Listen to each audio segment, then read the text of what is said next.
Hi guys, this is a video that I've been looking forward to making ever since I started YouTube, and that is the second annual ladies survey. And the first question is, do you agree that the internet is a harder space for women?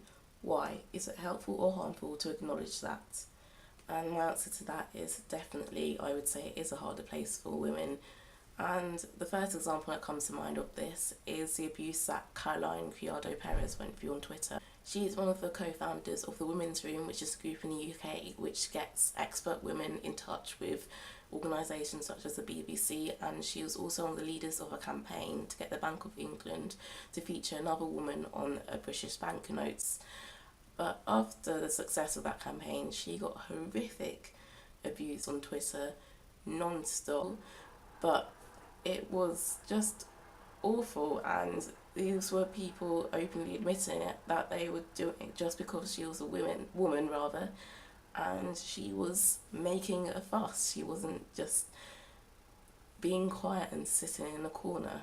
And I think we really do have to acknowledge it, because if we don't acknowledge it, then people won't know about it, or they can pretend that they don't know about it, or they can be in denial to the extent of which it does exist.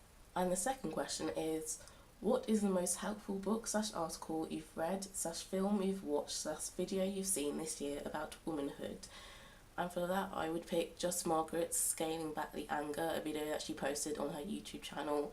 And it was about how, in trying to explain things about related to feminism to people, sometimes it's a good idea to try and scale back the anger and realise that not everyone will have the same level of knowledge that you do about things. Third question is, do you think a focus on supportive networks of women online, whether formally through things like Wonderly or informally, is beneficial or hurts the cause?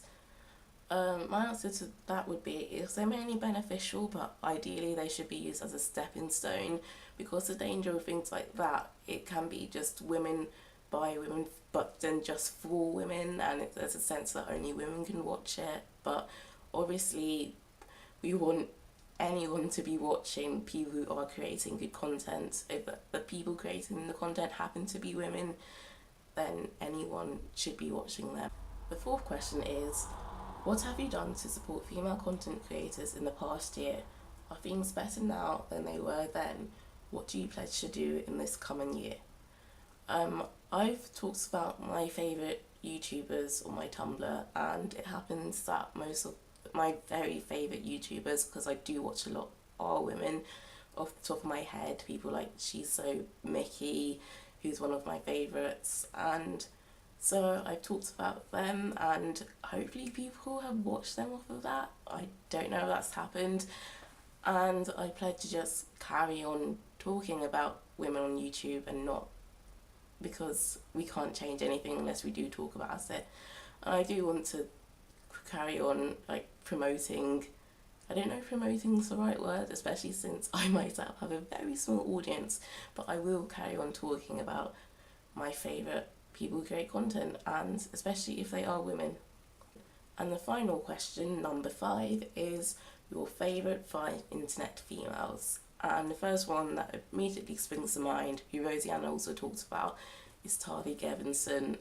I've talked about Rookie Magazine on here before, and I think it's just a great magazine. It's a great space for young girls, and also boys. Boys should be reading it too. It's a fantastic magazine. I wish it'd been around when I was in my early teens. My second favourite internet female is Cheska Lee. She does all kinds of things on YouTube. She does sketches, she does vlogs.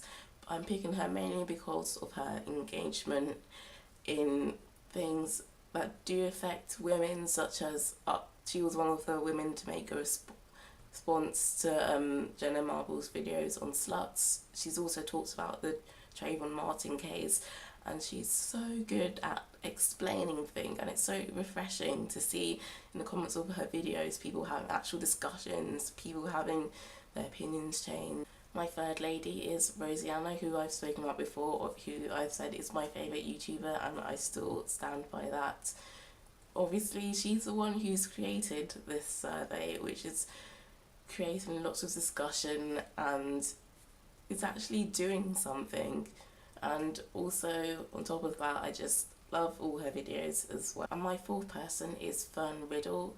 I don't think most people have heard of her, but basically she's a historian currently doing her PhD. She's specialising in, I read it off her Twitter, sexuality and crime in London's music halls 1850 to 1939. So obviously that will include focusing on women, and she also tweets about how women are doing today. And also for me personally, it's good to have an example of a woman who's doing history and who's successful in it. And my final favourite internet woman, she might not necessarily count as an internet woman, but I'm going to go for it anyway because I love her so much, and that's Amy Poehler. I've also talked before about Amy Poehler's Smart Girls, her series on YouTube, and on that channel my favourite part they have is Ask Amy, where she'll just give really good advice, and she's just really open and kind, and I feel like she's really nurturing all these girls who watch her videos. So that was the 2013 Ladies Survey. I would encourage all of you guys to do it as well, and I'll also put a link to Rosianna's original video in the description. Bye!